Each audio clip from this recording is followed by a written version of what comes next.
যুবক, তুমি কয়দিন আকর্ষণের পাত্র? যৌবন আছে যতক্ষণ তুমি আকর্ষণের পাত্র অতক্ষণ। বিশ্ব সুন্দরী দুনিয়াতে একবার হওয়া যায়, দ্বিতীয়বার হওয়া যায় না।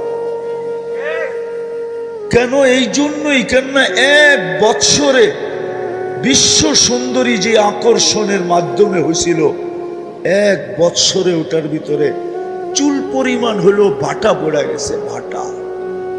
যার কারণে দ্বিতীয় বৎসর সে বিশ্ব সুন্দরী হতে পারে না। সবাইকে বলতেছি, আপনি আকর্ষণের পাত্র কতক্ষণ দুনিয়াতে থাকবেনই বা কতক্ষণ, আর আকর্ষণের পাত্রই বা কতক্ষণ? যুবক অতক্ষণ যৌবন আছে যতক্ষণ, রূপসী তো অতক্ষণ রূপ আছে যতক্ষণ, টাকাওয়ালা তো অত